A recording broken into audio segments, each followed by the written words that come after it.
We'll include this item on our agenda, but we'll go into the visitors item, and I know we have a number of people here who would like to add some comments, so we'll do that next.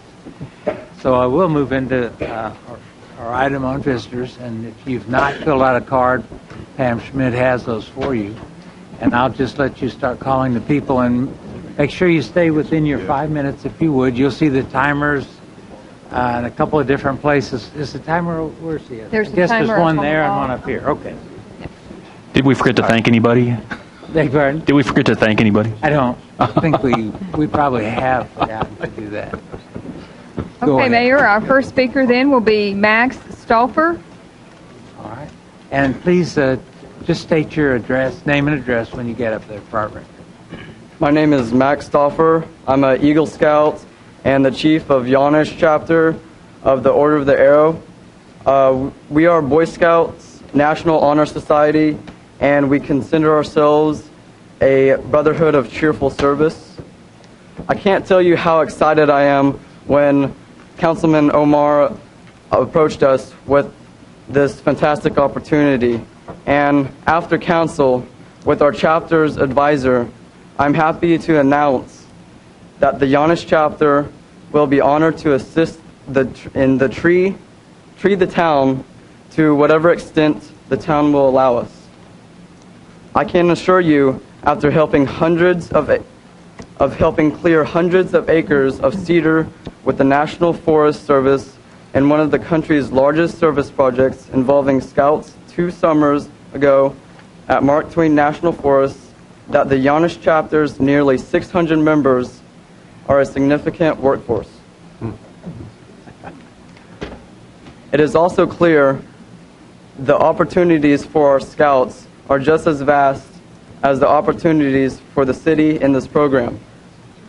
Thanks again for allowing me the time to address the council tonight, and we look forward to working with you in the future. Thank you very much. Very good. Thank you.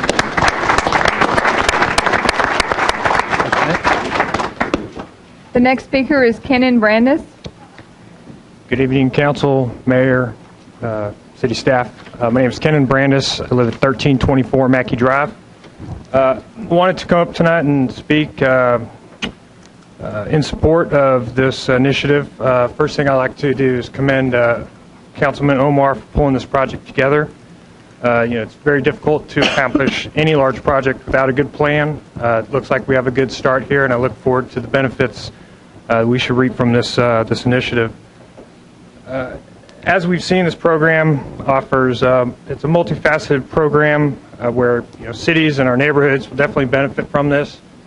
The one aspect of it, as a HOA president, that I'm specifically interested in is the opportunity, and that was one of the common words that I've heard tonight is opportunities, and one of the opportunities is to extend this effort into the neighborhoods to help out with the volunteering of the neighborhoods as well as the beautification of our immediate area and the surrounding area. Back when the Glenville Trail, first I'm president of the Glenville Park Neighborhood Association, so right now we have the benefit of having a trail that's about to run through right next to our neighborhood as well as 3 other neighborhoods. And back at the planning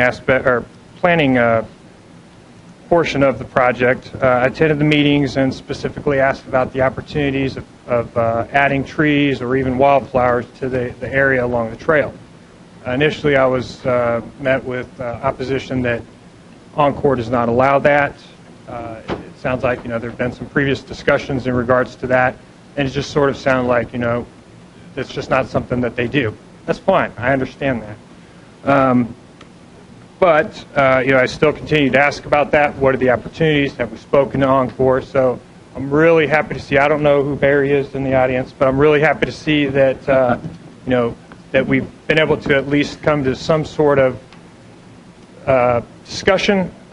Maybe we can have some sort of meet in the middle, some sort of understanding of what could be done and some sort of compromise, I guess is what I'm trying to say. The current opportunity that neighborhoods have now as far as putting trees in, involves a lot of costs with permanent irrigation. We've looked into those types of programs. They're pretty pricey. One of the options that I like here is the $100 turnkey option, where we can go and plant them using the gator bags. After a couple of years, they should be self-sustaining. It sounds like a much more beneficial program, or something that the neighborhoods could take advantage of compared to our traditional program that's being offered. Again, you know, that as far as the program goes, like, there's several aspects of it. I think they're all great. Specifically, though, I just wanted to come up and show my support for how much I think it'll benefit the beautification and integrity of our neighborhoods. Thank you. Thank you. Thank you. very much. Thanks, Ken. The next speaker is, and please forgive me for mispronouncing your name, Bahadir Kaseli. Good evening, Mayor, Council, and others. My name is Bahadir Kaseli. I am currently a junior at the University of Texas at Dallas, getting my bachelor's in international business. And I am also the president of Alpha Kappa Psi, which is the largest professional business fraternity in the world. We're a co-ed fraternity at UTD. We are currently in the colony stages, which means we are forming a chapter at UTD, and I am the colony president. Unfortunately, we couldn't have any others come out, but we have about 79 members currently in less than a month. Well, first I wanted to start off by thanking the council and the mayor for allowing me to come speak to you tonight. And most of all, I wanted to thank Amir Omar for coming out. He came out to speak to our group one night about professionalism. He was one of our guest speakers, and so I wanted to thank him for that, but then I also wanted to thank him for giving us this opportunity. As someone said, opportunity earlier, this is a great chance for our students at Alpha Kappa Psi, the University of Texas at Dallas, and the city of Richardson. This is a great opportunity to get service learning hours, meet friends, and one of the main points that I brought up was I heard someone else brought up was brotherhood. That's one of the main points of being in a fraternity. We are a co-ed fraternity, so we do call the women brothers also, so we're all brothers in the end. And basically stuff like this, the service learning opportunities, going out, talking to people, this does promote brotherhood. Because you will be working with your friends, you will be working with your colleagues, which in the future will be either your colleagues, you never know, could be your boss in the future, but which I'm sure many of you may know. But again, like I said, this promotes brotherhood, and this promotes unity, and this will help the city of Richardson, the students of the University of Texas at Dallas, and Alpha Kappa Psi. Thank you for allowing me to speak. Thank you. Thanks, Mark. Thank you. Next speaker is Kimberly Gold. Hi, I'm Kimberly Gould with the Girl Scouts of Northeast Texas, address 6001 Summerside Drive in Dallas. First of all, I want to thank you for the opportunity to address the council, the mayor, and the other staff and people that are here. As you may know, Girl Scouts builds girls of courage, confidence, and character that make the world a better place. And we are the premier leadership organization for young women. We are very well known in the community for our community service. But Girl Scouts across the USA is making a strategic change right now. We are actually making the switch right now to what we consider take action projects, so that we are encouraging girls not only just to do community service, but to do long-term sustainable programs, just like what you've introduced tonight, that make a more significant long-term impact on the community. So the impact is going to get girls motivated and excited about making something that they will be able to see for a long term, and that future generations can also take advantage of.